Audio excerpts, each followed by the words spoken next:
அருமையானவர்களே, காற்றுள்ள போதே தூற்றிக்கொள் என்று தமிழிலே ஒரு பழமொழி உண்டு. வயலில் நெற்கதிர்களை அறுத்து அதனை களத்தில் அடித்து அதில் இருக்கிற பதறினை போக்குவதற்கு காற்று வீசும் போது தூற்றுதல் வேண்டும். அவ்வாறு தூற்றினால் பதறினை காற்று அடித்து தூரத்தில் கொண்டு சென்று போட்டுவிடும். நல்ல நெல்மணிகள் தனியாக ஒதுங்கும். காற்றடிக்காத போது நெல்லை தூற்றினால் பதறானது அப்படியே நல்ல நெல்மணிகளுடன் கலந்து அப்படியே இருக்கும்.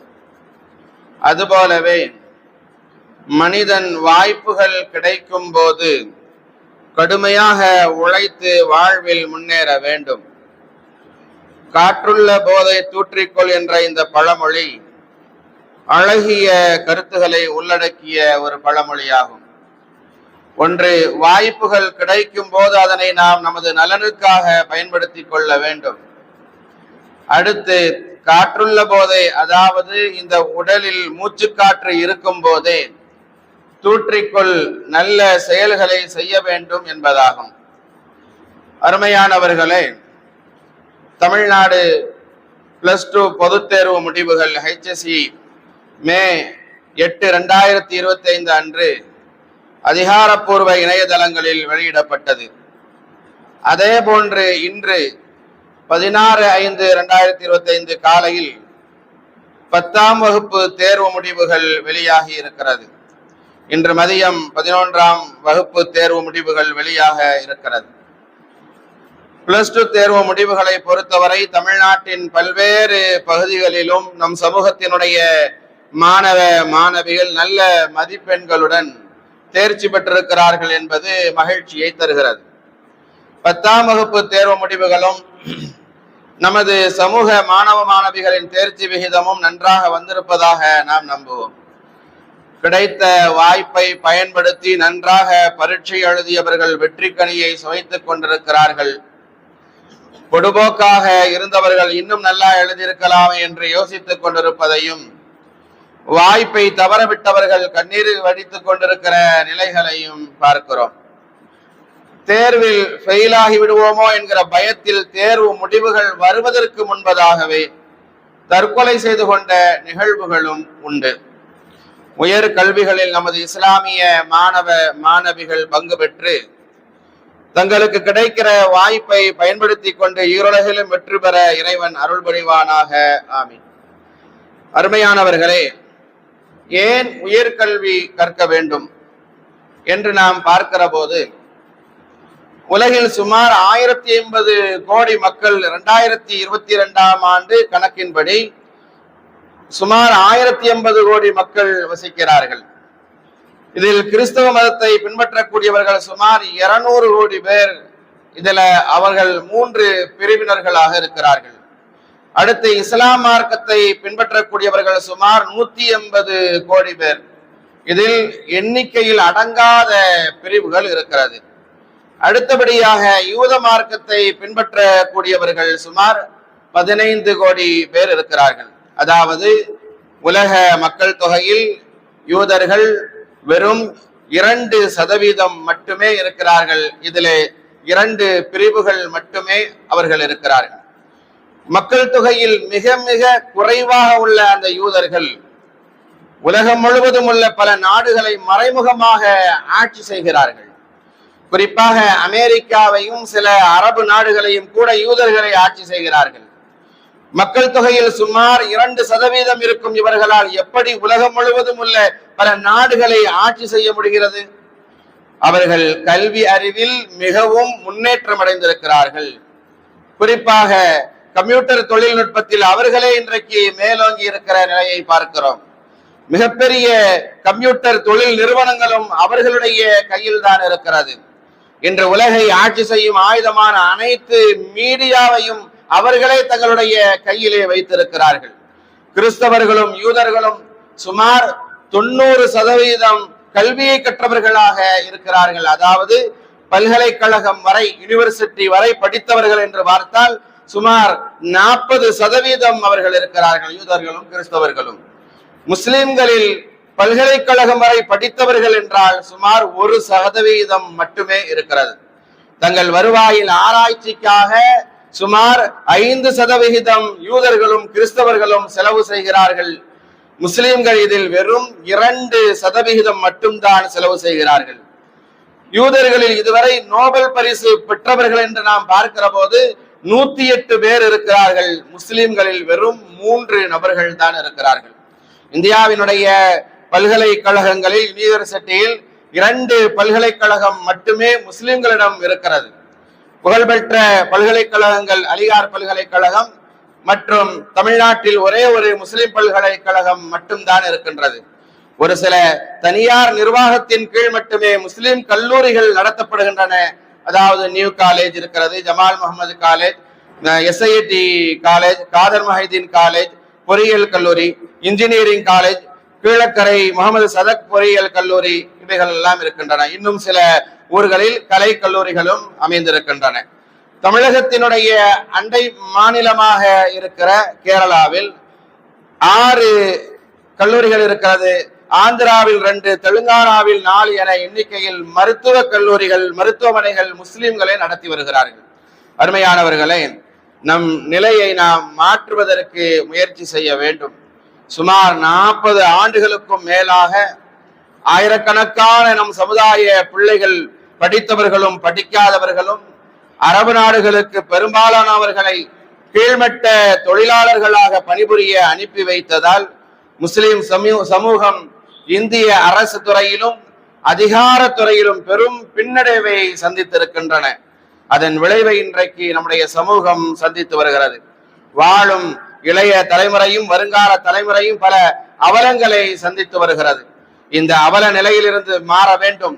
இல்லையென்றால் காலத்திற்கும் இந்திய அரசு துறையிலும் அதிகாரத்துறையிலும் பங்கு பெற முடியாமல் 2ஆம் 3ஆம் தர குடிமக்களாகவே இந்த இந்தியாவில் நாம் வாழ நேரிடும். இனிவரும் காலங்களில் அறிவியல், ஆராய்ச்சி, உற்பத்தி, தொழில் வாய்ப்புகள், உயர்கல்வி போன்றவற்றில் ஆளுமை செலுத்தினால் தான் சமுதாயம் முன்னேற முடியும் என்பதை கவனத்தில் வைக்க வேண்டும். எனவே இப்போது இருக்கும் கல்வி சதவிகிதத்தை தாண்டி எல்லா துறைகளிலும் உயர்கல்வியை பயின்று முன்னேற வேண்டிய கடமை நம்முடைய சமுதாய மக்களுக்கு, பிள்ளைகளுக்கு இருக்கிறது. ஏனென்று சொன்னால், இன்னல்லாஹ லா யுகையிரு மா பிகௌமின் ஹத்தா யுகையிரு மா பி அன்ஃபுஸிஹிம். எந்த ஒரு சமுதாயத்தவரும் தம்முடைய நிலையை தாமே மாற்றிக்கொள்ளாத வரை அல்லாஹ் அவர்களை நிச்சயமாக மாற்றுவதில்லை என்பதாக குர்ஆனினுடைய 13வது அத்தியாயம் 11வது வசனத்தில் அல்லாஹ் தஆலா சொல்கிறான். நம்முடைய இந்த சமூகத்தினுடைய கல்வியின் நிலை மாற வேண்டும். அருமையானவர்களே, இன்றைக்கு முஸ்லிம்களிடத்தில் ஒரு தாழ்வு மனப்பான்மை இருப்பதை நாம் பார்க்கிறோம். தாழ்வு மனப்பான்மை அகற்றி தன்னம்பிக்கையை நாம் வளர்க்க வேண்டும். நாம் முஸ்லிம் என்பதால் நம்மை அரசின் உயர்ந்த பொறுப்புகளுக்கு தேர்வு செய்ய மாட்டார்கள். அப்படியே தேர்வு செய்தாலும் நம்மை நமது போங்கில் பணி செய்ய விட மாட்டார்கள் என்ற தாழ்வு மனப்பான்மை நம்முடைய சமூகத்தில் உயர்கல்வி படித்த பலருக்கும் இன்றைக்கு இருப்பதை நாம் பார்க்க முடிகிறது. நாட்டில் நடைபெறும் சம்பவங்களும் அதை பிரதிபலிப்பதாகத்தான் அமைந்திருக்கிறது. பஹல்காம் தாக்குதலை தொடர்ந்து பாகிஸ்தானை கலங்கடித்த இந்த சிந்தூர் ஆபரேஷனை தலைமை தாங்கி நடத்தி வைத்த சகோதரி சோஃபியா குரேஷியை ஒரு பாஜகவினுடைய மாபி அமைச்சர் ஒருவரே பாகிஸ்தானின் சகோதரி என்பதாக விமர்சித்த அந்த நிகழ்வை ஊடகத்தின் வாயிலாக நீங்கள் கண்டிருக்க கூடும். நாம் படித்து விடக்கூடாது, இஸ்லாமியர்கள் முஸ்லிம்கள் படித்து விடக்கூடாது, படித்து உயர் பதவிகளுக்கு வந்துவிடக் கூடாது என்பதற்காகவே சங்கிகள் இது போன்ற பயத்தை காட்டி நம்முடைய மனதிலே தாழ்வு மனப்பான்மையை ஏற்படுத்த விளைகின்றார்கள். நாம் இவைகளை முறியடித்து உயர்கல்வி படித்து உயர் பதவிகளில் அமர வேண்டும். இதற்கு நமக்கு தன்னம்பிக்கை மிக அவசியம் வேண்டும் என்பதை ஆழமாக நம்முடைய பிள்ளைகளுடைய உள்ளத்திலே பதிய வைக்க வேண்டும். அருமையானவர்களே, இந்த உலகத்தில் சாதனையாளர்கள், தலை சிறந்த கல்வியாளர்களிடம் சென்று நீங்கள் எப்படி வாழ்க்கையிலே முன்னேறினீர்கள் என்பதாக நாம் கேட்டோம் என்று சொன்னால், அதற்கு அவர்கள் சொல்லும் ஒரே பதில், நாங்கள் எங்களுடைய வாழ்க்கையில் முன்னேற எங்களுக்கு ஒரு சந்தர்ப்பம், ஒரு வாய்ப்பு கிடைத்தது, அதனை நாங்கள் பயன்படுத்தி கொண்டோம், அதனால் நாங்கள் முன்னேறினோம் என்பதாக சொல்வார்கள். அப்படியானால் நமக்காக கிடைக்கிற அந்த வாய்ப்பை நாம் பயன்படுத்திக் கொள்ள வேண்டும். அருமையானவர்களே, நமக்கு உலகில் கிடைக்கும் நேரம், பணம், செல்வம், கல்வி, வேலை வாய்ப்பு எனும் இந்த வாய்ப்புகள் கிடைத்த நேரத்தில் நாம் பயன்படுத்திக் கொள்ள வேண்டும். இல்லை என்று சொன்னால் ஈருலகத்திலும் வருத்தப்படக்கூடிய ஒரு நிலை நமக்கு வந்து சேர்ந்துவிடும். நபிகள் பெருமானார் ஸல்லல்லாஹு அலைஹி வஸல்லம் அவர்கள் சொன்னார்கள், நிஅமத்தானி மக்பூனுன் ஃபீஹிமா கஸீரும் மினன் நாஸ் அஸ்ஸிஹா வல் ஃபராக். மனிதர்களில் அதிகமானவர்கள் இரண்டு நியாமத்துகள், இரண்டு அருட்கொடைகளினுடைய விஷயத்தில் ஏமாற்றப்பட்டு இழப்புக்குள்ளாகி விடுகிறார்கள் என்று நபிகள் பெருமானார் ஸல்லல்லாஹு அலைஹி வஸல்லம் அவர்கள் சொன்னார்கள். முதலாவது அஸ்ஸிஹா, ஆரோக்கியம். இரண்டாவது ஓய்வு என்று நபிகள் பெருமானார் ஸல்லல்லாஹு அலைஹி வஸல்லம் அவர்கள் சொன்னார்கள். நமக்கு கிடைக்கிற அந்த ஆரோக்கியமாக இருந்தாலும் சரி, நமக்கு கிடைக்கிற நேரங்களாக இருந்தாலும் சரி, கிடைக்கிற அந்த வாய்ப்பை, அந்த நேரத்தை நாம் பயன்படுத்திக் கொள்ள வேண்டும். சொன்னார்கள் ரசூலுல்லாஹி ஸல்லல்லாஹு அலைஹி வஸல்லம், லைஸ யதஹஸ்ஸரு அஹ்லுல் ஜன்னதி அலா ஷைஇன் இல்லா அலா சாஅத்தி மர்ரத் பிஹிம் லம் யذ்குருல்லாஹ ஃபீஹா. உலகத்தில் நாம் வாழும்போது அல்லாஹ்வை திக்ர் செய்வதற்கு, நினைவு கூர்வதற்கு எவ்வளவோ நமக்கு நேரம் கிடைத்ததே, அதையெல்லாம் நாம் வீணடித்து விட்டோமே. உலகத்தில் நமக்கு கிடைத்த அந்த நேரத்தை, அந்த காலத்தை நாம் பயன்படுத்தி இருக்க கூடாதா? அல்லாஹ்வை நினைவு கூறுவதற்காக அதை நாம் பயன்படுத்தி இருக்க கூடாதா? அல்லாஹ்வை சிந்திப்பதற்காக நாம் அதை பயன்படுத்தி இருக்க கூடாதா என்கிற இந்த கவலை மட்டும்தான் நாளை மறுமையில் இருக்கிற அந்த சுவனவாதிகளுக்கு இருக்கும் என்றார்கள் நபிகள் பெருமானார் ஸல்லல்லாஹு அலைஹி வஸல்லம் அவர்கள். அப்படியானால் அப்படி நிஅமத்தாக அல்லாஹ் தஆலா தந்திருக்கிற, நமக்கு கிடைக்கிற அந்த நேரத்தை, அந்த காலத்தை, அந்த வாய்ப்பை நாம் பயன்படுத்திக் கொள்ள வேண்டும். மறுமை நாளில் கை செய்தப்படுவதற்கு முன் கிடைத்த அந்த நேரத்தை நற்காரியங்களில் நாம் பயன்படுத்த வேண்டும். நமக்கு அமல் செய்யும் வாய்ப்பு கிடைத்தால் உடனே அதை நாம் செய்துவிட வேண்டும், காலதாமதப்படுத்தக் கூடாது. கல்வி கற்பதற்கான வயதில் இருக்கிறோம், அதற்கான நேரத்தில், காலத்தில் நாம் இருக்கிறோம் என்கிற போது அந்த கல்வி கற்கக்கூடிய வயதில் இருக்கக்கூடியவர்கள் அவர்களுக்கான அந்த வாய்ப்பை பயன்படுத்திக் கொள்ள வேண்டும். அந்த நாட்களை வீணடித்து விடக் கூடாது. நமக்கு அமல்களினுடைய விஷயத்தை நாம் எடுத்துக் கொள்கிற போது தொழுகை அதற்குரிய நேரங்களில் அல்லாஹ் சுப்ஹானஹு வ தஆலா நமக்கு கடமையாக ஆக்கி தந்திருக்கிறான். தொழுகையாளிகளாக இருக்க வேண்டும். தொழுகையை குறித்துதான் நாளை மறுமையிலே நம்மிடத்திலே கேட்கப்படுகிற முதல் கேள்வியாக இருக்கும் என்கிற போது அந்த தொழுகையை நாம் வீணாக்கி விடக் கூடாது. அதற்கு பிறகு கைசேதப்பட்டு எந்த பயனும் இல்லை என்பதனால் நமக்கான வாய்ப்பாக அல்லாஹு தஆலா நிஅமத்தாக ஒரு வாழ்க்கையை தந்திருக்கிறான். அந்த வாழ்க்கையில் நமக்கான தொழுகைக்கான நாட்களை தந்திருக்கிறான். ஆரோக்கியமாக நாம் இருக்கிற போது பள்ளிவாசலுக்கு வந்து தொழக்கூடிய அந்த பழக்கத்தை நாம் ஏற்படுத்திக் கொள்ள வேண்டும். நேரம் தவறாமல் தொழுகிற அந்த பழக்கத்தை நாம் ஏற்படுத்திக் கொள்ள வேண்டும். அப்படி நாம் தொழுவதை, அதற்கான அந்த வாய்ப்பை, அந்த நேரத்தை நழுவ விட்டு நமக்கு உடல்நிலை சரியில்லாமல் ஆகிவிட்டாலோ, ஆரோக்கியத்தை இழந்து விட்டாலோ, தொழுவதற்கான வாய்ப்பை நாம் இழந்து விட்டாலோ, அதற்கு பிறகு ஐயோ அதற்கான அந்த காலத்தை, அந்த நேரத்தை நான் வீணடித்து விட்டேனே, தொழுகைக்குரிய அந்த நேரத்தை நான் வீணடித்து விட்டேனே என்று புலம்பி அழுது எந்த விதமான பயனும் இல்லை என்கிற போது அந்தந்த காலத்தை, நேரத்தை நாம் பயன்படுத்திக் கொள்ள வேண்டும். நம்முடைய வாழ்க்கையில் யாருக்கு அல்லாஹ் சுப்ஹானஹு வ தஆலா பண வசதிகளை, வசதி வாய்ப்புகளை வழங்கி இருக்கிறானோ அவர்களுக்கு தர்மம் செய்வதற்கான ஒரு வாய்ப்பை அல்லாஹ் சுப்ஹானஹு வ தஆலா கொடுக்கிறான்.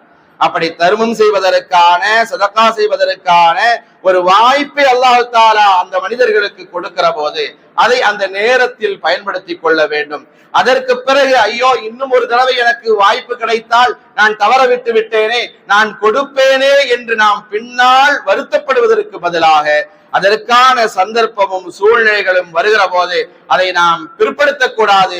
அந்த நேரத்தையே நாம் அதை செயல்படுத்தியாக வேண்டும். நபிகள் பெருமானார் ஸல்லல்லாஹு அலைஹி வஸல்லம் அவர்கள் அசர் தொழுகையை நிறைவேற்றினார்கள்.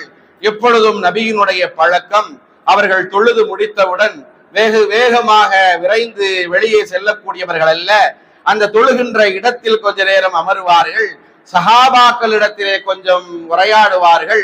இப்படியெல்லாம் செய்கிற நபிகள் பெருமானார் ஸல்லல்லாஹு அலைஹி வஸல்லம் திடீரென்று ஒரு நாள் அசரினுடைய தொழுகையை முடித்தவர்கள் வேகமாக விரைந்து தன்னுடைய வீட்டிற்கு சென்றார்கள். சஹாபாக்களுக்கெல்லாம் ஆச்சரியம், என்ன இது, என்றும் இல்லாத புதுமையாக நபிகள் பெருமானார் ஸல்லல்லாஹு அலைஹி வஸல்லம் தொழுகை முடிந்தவுடன் உடனேயே வீட்டிற்கு சென்றார்களே.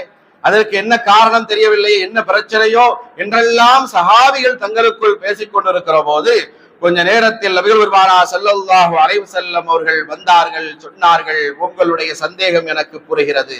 நான் ஏன் என்றுமில்லாத புதுமையாக இன்றைக்கு நான் என்னுடைய வீட்டிற்கு சென்றேன் தெரியுமா? ஜகாத்தினுடைய ஒரு வெள்ளி கட்டி ஒன்று என்னுடைய வீட்டில் இருந்தது. அது குறித்து தொழுகையிலே எனக்கு அச்சம், பயம் வந்து விட்டது. அதற்குரிய நேரத்தில் அதை நாம் கொடுத்தாக வேண்டுமே. அந்த ஜக்காத்தினுடைய அந்த பொருள் என்பது நமக்கு ஹராமானதே, அது நம்மிடத்தில் இருக்கக்கூடாது என்பதற்காக, அதனுடைய அச்சத்தால், பயத்தால் இந்த நேரத்தை பயன்படுத்திக் கொள்ள வேண்டும் என்பதற்காக எனக்கு கிடைத்த அந்த நேரத்தை பயன்படுத்தி வேகமாக நான் விரைந்து என்னுடைய வீட்டிற்கு சென்றேன். அதை பங்கிடுவதற்கான வழிமுறையை வீட்டில் உள்ளவர்களிடத்திலே சொல்லிவிட்டு நான் வருகிறேன் என்பதாக நபிகள் பெருமானார் ஸல்லல்லாஹு அலைஹி வஸல்லம் அவர்கள் சொன்னார்கள். என்று சொன்னால் நமக்கு கிடைக்கிற அந்த வாய்ப்பை, அந்த நேரத்தை நான் பயன்படுத்திக் கொள்ள வேண்டும் என்பதை நபி நமக்கு கற்றுத் தருகிறார்கள். சஹாபாக்கள் இருக்கிறார்களே, நன்மையான காரியங்களை செய்வதற்கு அவர்களுக்கு வாய்ப்பு கிடைத்தால் கொஞ்சம் கூட அவர்கள் அதில் தாமதம் செய்ய மாட்டார்கள். உடனேயே அவர்கள் அந்த நன்மையான காரியங்களை செய்வதற்கு தன்னுடைய செயல்பாடுகளை விரைவுபடுத்துவார்கள் என்பதை வரலாறுகளின் மூலமாக நம்மால் பார்க்கப்படுகிறது. நபிகள் பெருமானார் ஸல்லல்லாஹு அலைஹி வஸல்லம் அவர்களிடத்திலே ஒரு நபி தோழர் வந்தார். அது உஹது யுத்தத்தினுடைய நேரம். அது மிக வீரியமாக போர் நடந்து கொண்டிருக்கிறது.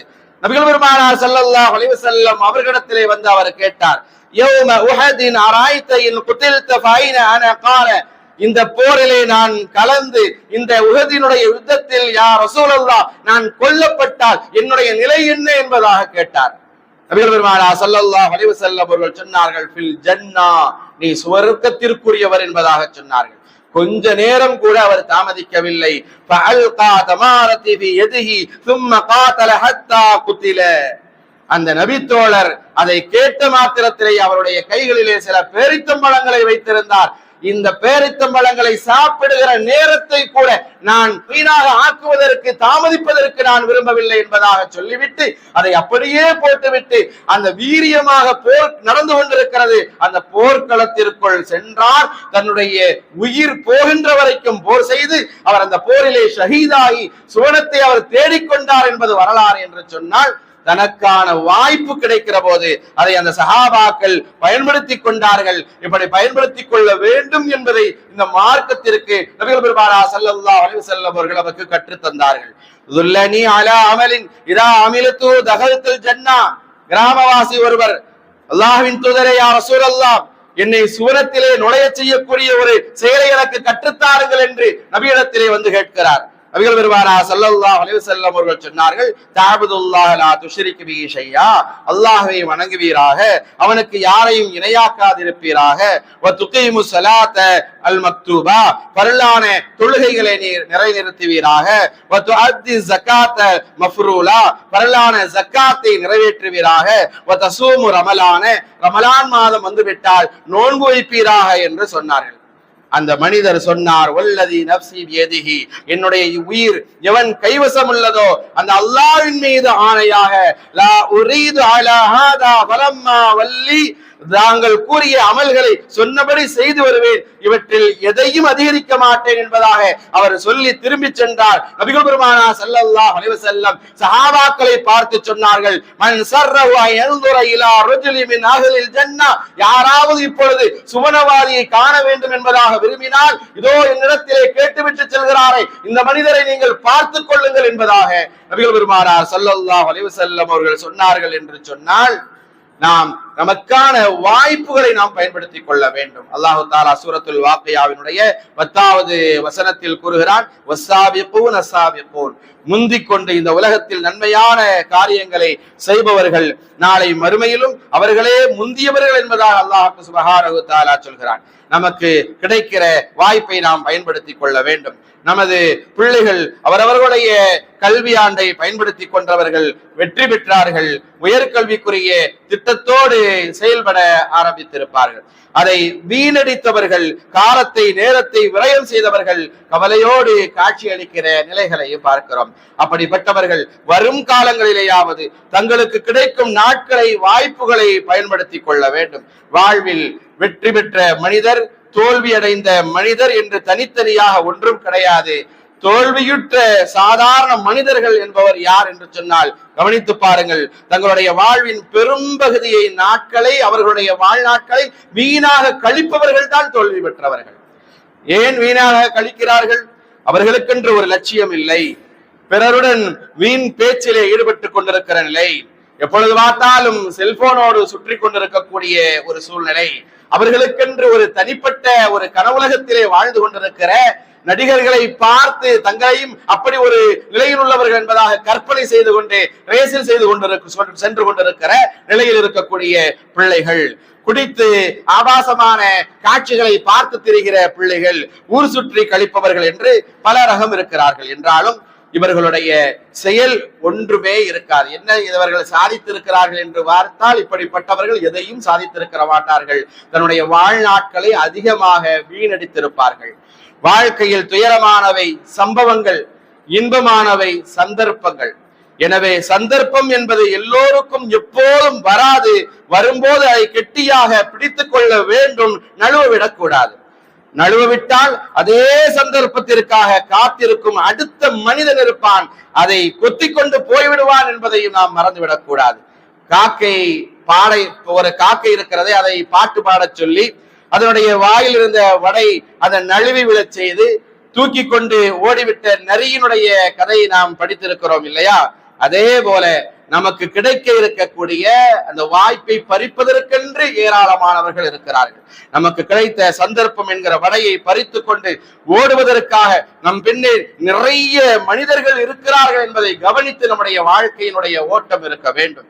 நமக்கு கிடைத்த வாய்ப்பை நாம் பயன்படுத்திக் கொள்ள வேண்டும். அப்படி பயன்படுத்திக் கொள்ளவில்லை என்றால் அதற்கான ஒரு உதாரணம் சொல்ல வேண்டும் என்று சொன்னால் நபிகள் பெருமானார் ஸல்லல்லாஹு அலைஹி வஸல்லம் அவர்களுடைய சிறிய தந்தை அபு தாலிப், அந்த அபு தாலிபுக்கு நபிகள் பெருமானார் ஸல்லல்லாஹு அலைஹி வஸல்லம் அவர்கள் கடைசி நேரத்தில் ஒரு வாய்ப்பை கொடுக்கிறார்கள்.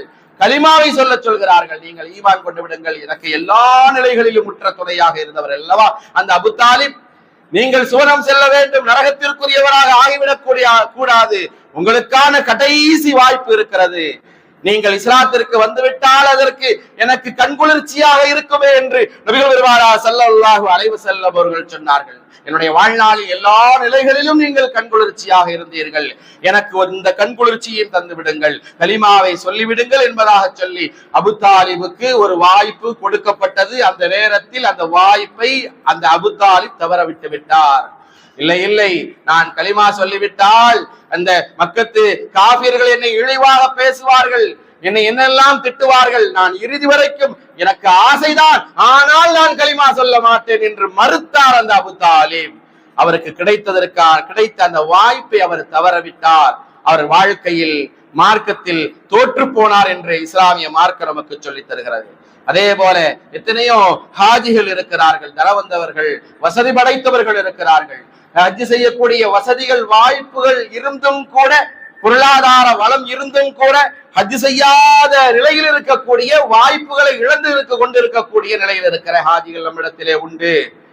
அவர்கள் கவனிக்க வேண்டிய ஒரு ஹதீஸ், நபிகள் பெருமானார் ஸல்லல்லாஹு அலைஹி வஸல்லம் அவர்கள் சொன்னார்கள், யார் பொருளாதார வளமும் படைத்து செல்வதற்கான வசதி வாய்ப்புகளையும் படைத்து ஒருவர் ஹஜ் செய்வதற்கான எல்லா சூழ்நிலைகளும் அவருக்கு இருந்து அவர் ஏதாவது சாக்கு போக்கு சொல்லி அவர் ஹஜ்ஜுக்கு செல்லாமல் இருக்கிறார், தாமதப்படுத்திக் கொண்டிருக்கிறார் என்று சொன்னால் அவருக்கான செய்தியாக தாமதப்படுத்த கூடாது என்பதை உணர்த்தும் விதமாக நபிகள் பெருமானார் ஸல்லல்லாஹு அலைஹி வஸல்லம் அவர்கள் சொன்னார்கள், மன் மலக ஸாதன் வ ராஹிலத்தன் துபல்லிகு இலா பைத்தில்லாஹி வ லம் யஹுஜ்ஜ, எவர் ஹஜ்ஜை நிறைவேற்ற தேவையான அளவு பொருளை அல்லது வாகனத்தை பெற்றிருந்தும் ஹஜ்ஜை நிறைவேற்றவில்லையோ அவர் பலா அலைஹி அய்யமூத யஹூதியன் அவ் நஸ்ரானியா, அல்லாஹ் பாதுகாக்க வேண்டும், அவர் யஹூதியாக மரணிக்கட்டும், அவர் நஸ்ரானியாக மரணிக்கட்டும் என்று நபிகள் பெருமானார் ஸல்லல்லாஹு அலைஹி வஸல்லம் அவர்கள் சொன்னார்கள் என்று சொன்னால் நமக்கு கிடைக்கிற வாய்ப்பை நாம் பயன்படுத்திக் கொள்ள வேண்டும்.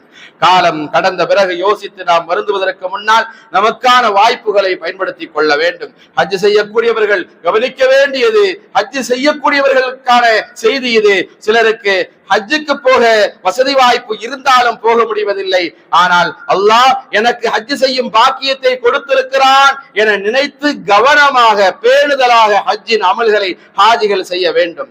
ஹஜ்ஜை விட்டும் பிரிந்த பிறகுதான் நாம் யோசிக்கின்றோம், ஐயோ நான் ஹஜ்ஜுடைய நாட்களை சரியாக பயன்படுத்தவில்லையே, அந்த நாட்களை நான் தவற விட்டு விட்டேனே, எத்தனையோ தவாபுகளை நான் செய்யாமல் விட்டு விட்டேனே, எத்தனையோ இரவுகளை நான் தூங்கி கழித்து விட்டேனே, ஹஜ்ஜுடைய காரியங்களை கிரிகைகளை நான் சரியாக செய்திருக்கிறேனா என்று தெரியவில்லையே என்று அங்கு போயிட்டு வந்ததற்கு பிறகு அந்த நாட்களை வீணாக்கி விட்டு பாழாக்கி விட்டு அதற்கு பிறகு புலம்புகிற நிலையில் இருக்கிற மக்களை நாம் பார்க்கிறோம் என்கிற போது அதனால் எந்த பயனும் ஏற்பட போவதில்லை. நமக்கான ஒரு வாய்ப்பாக ஹஜ்ஜி எத்தனையோ பேருக்கு கிடைக்காத போது சிலருக்கு அதற்கான வாய்ப்பை அல்லாஹ் தஆலா கொடுக்கிறான். கொடுத்தால் அந்த வாய்ப்பை ஹஜ் செய்யக்கூடிய அந்த ஹாஜிகள் பயன்படுத்திக் கொள்ள வேண்டும். அப்படி இல்லாமல் அந்த நாட்களை அங்கே சென்றும் தூங்கி கழித்தால், வீணாக்கி விட்டால், அதற்கு பிறகு வந்து புலம்பினால் எந்த விதமான பயனும் இல்லை என்பதையும் ஹாஜிகள் கவனத்தில் வைக்க வேண்டும். அதே போல இந்த உலகத்தில் வாழும் போது தர்மம் செய்யாதவர்கள் இந்த உலகத்தை விட்டு பிரிந்து சென்ற பிறகு அவர்கள் புலம்புகிற ஒரு புலம்பலையும் அல்லாஹ் சுப்ஹானஹு தஆலா குர்ஆனிலே இப்படி பதிவு செய்திருக்கிறான். வஅன்ஃபிகு மிம்மா ரஸக்னாகும் மின் கப்ல் அய்யதி அஹதகுமுல் மௌத் فيقول ربي لولا أخرتني إلى أجل قريب فأصدق وأكن من الصالحين. உங்களில் எவருக்கேனும் மரண நேரம் வந்து விட்டால் அந்த நேரத்துல அந்த மனுஷன் புலம்புவான், கத்துவான், கதறுவான். فيقول ربي لولا أخرتني إلى أجل قريب فأصدق وأكن من الصالحين. எனது அதிபதியே, எனது இரட்சகனே, எனக்கு இன்னும் கொஞ்ச கால அவகாசம் கொடுக்க கூடாதாப்பா, நானும் தான தர்மம் எல்லாம் செய்வேனே, நானும் நல்லவர்களில் ஒருவனாக மாறிவிடுவேனே என்பதாக சொல்லுவான். ஆனால்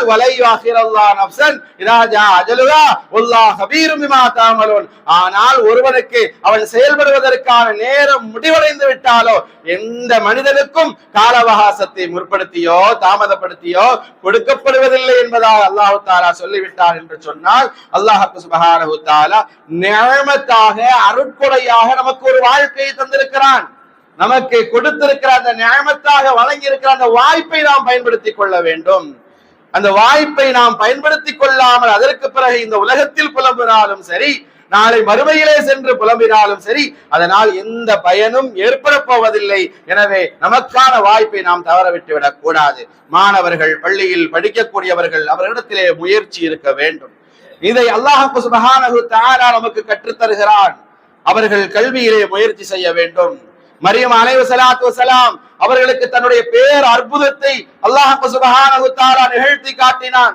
ஒரு ஆணினுடைய துணை இல்லாமல் மரியம் அலைஹிஸ்ஸலாத்து வஸலாம் அவர்கள் குழந்தையை உண்டாகி இருக்கிறார்கள், பெற்றெடுக்க இருக்கிறார்கள், கவலையோடு நிற்கிறார்கள், சோகத்தில் ஆழ்ந்திருக்கிறார்கள்.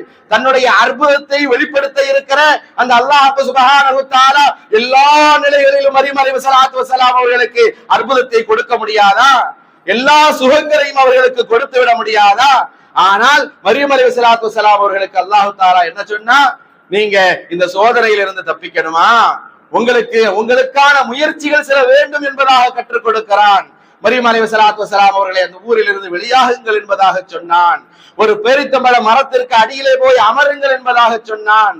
அவர்களுக்கு நான் இப்பொழுது என்ன சொல்லுவேன், மக்கள் எல்லாம் வந்து என்னிடத்திலே கேட்பார்களே என்று கேட்கிற போது, யாருக்கு இந்த குழந்தையை பெற்றெடுத்தா என்பதாக கேட்டால் நான் என்ன பதில் சொல்லுவேன் என்று கலங்கி நிற்கிற போது அவர்களுடைய சோதனையை நீக்கும் முகமாக அல்லாஹ் சுப்ஹானஹு தஆலா சொன்னா, இங்க நீங்க பேசாம இருந்தா போதும், பேசாத நோன்பிருங்க, இந்த காய்ந்த பேரித்தம்பழ மரம் இருக்கிறதே அதை பிடித்து உழுக்குங்கள் என்பதாக சொல்கிறான். இங்கேதான் நாம் யோசிக்க வேண்டும். அல்லாஹ் சுப்ஹானஹு தஆலா மரியம் அலைஹிஸ்ஸலாத்து வஸலாம் அவர்களுக்கு தன்னுடைய பேர் ஆற்றலை அற்புதத்தை அல்லவா நிகழ்த்தி காட்டுகிறான். அப்படியே பேரித்தம்பழம் சாப்பிடாமல் இருந்து விட முடியாதா? அல்லது பேரித்தம்பழம் அப்படியே அவர்களுடைய வாயிற்கு அருகில் வந்து விழுந்து விடக் கூடாதா? கீழே பேரிச்சம்பழம் உங்களுக்கு முன்னாடி நீங்க நினைச்சீங்கன்னா வந்து இருக்கும் அற்புதமா, நீங்க எடுத்து சாப்பிடுங்க அப்படின்னு கூட அல்லாஹ் சொல்லல. என்ன சொன்னா, காய்ந்த பேரித்தம்பழ மரங்களை பிடித்து உழுக்குங்கள் என்பதாக சொல்கிறான். ஒரு கர்ப்பிணி பெண்ணை உழுக்க சொல்கிறான் என்று சொன்னால் என்ன அர்த்தம்? நீங்கள் உங்களுடைய முயற்சியும் வேண்டும் என்பதாக சொல்கிறான். அப்போதான் உங்க சோதனை நீங்கும் அப்படிங்கிறான்.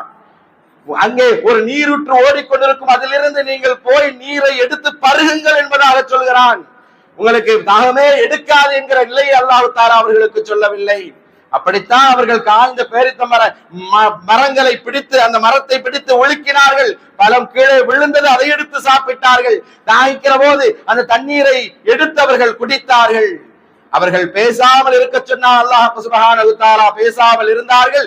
எப்படி ஒரு ஆற்றலை அல்லாஹ் தஆலா இந்த உலகத்திற்கு பரிசுத்த தன்மையை வெளிப்படுத்தி காட்டினான், அவர்களுடைய சோதனையை போக்கினான். அவர்கள் பேசாமல் இருந்தார்கள், சைகை காட்டினார்கள். தொட்டில் இருக்கிற அந்த ஈசா அலைஹிஸ்ஸலாத்து வஸலாம் என்கிற அந்த குழந்தையை நோக்கி அவர்கள் கை காட்டினார்கள், சைகை காட்டினார்கள், பேசவில்லை.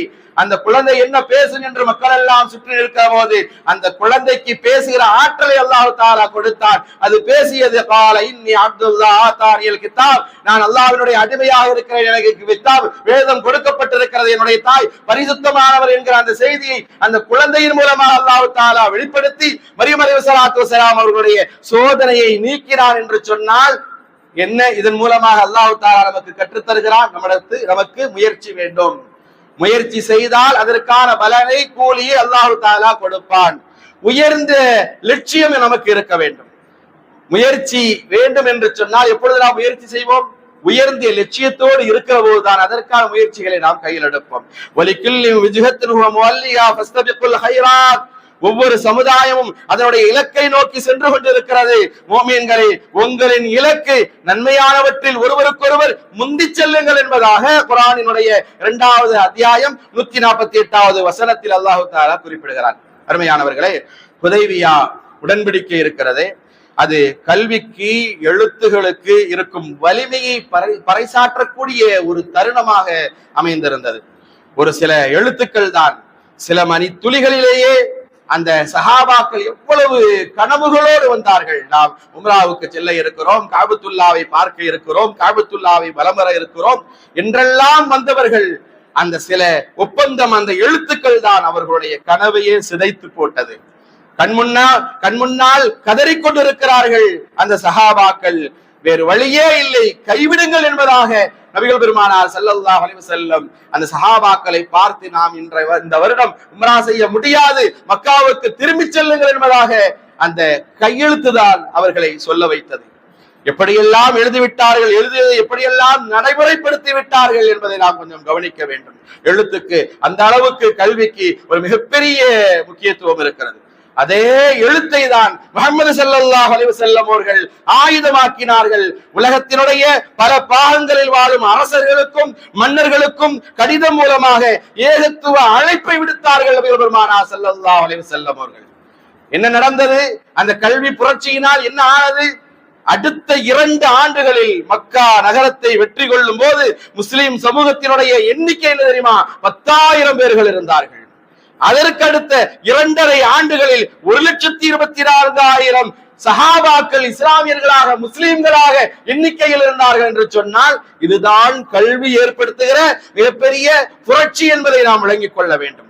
இதில் மிகப்பெரிய வியப்பு என்னவென்று சொன்னால், ஹுதைபியா உடன்படிக்கையின் மூளையாக, ஆணிவேராக இயங்கியவர் சுஹைல் இப்னு அம்ர் என்பவர். அவர்தான் அதை எழுதியவர். அந்த சுஹைல் இப்னு அம்ர் இருக்கிறாரே, அவர்களையும் நபிகள் பெருமானார் ஸல்லல்லாஹு அலைஹி வஸல்லம் அவர்களுடைய எழுத்தாயுதம் என்பது வென்றெடுத்தது என்பது வரலாறு. ஆம், மக்காவினுடைய அந்த ஃபத்ஹ் மக்காவினுடைய வெற்றியின் போது இஸ்லாத்தை தழுவிய மக்காவாசிகளில் அவரும் அடங்குவார். நாம் எந்த ஆயுதம் எடுக்க வேண்டும் என்பதை பெரும்பாலும் நமது எதிரியே தீர்மானிக்கின்றான் என்று சொல்லுவார்கள். அந்த வகையில் முஹம்மது ஸல்லல்லாஹு அலைஹி வஸல்லம் அவர்கள் சமகால தேவையை அறிந்து செயல்பட்டு மகத்தான மறுமலர்ச்சியை ஏற்படுத்தினார்கள்.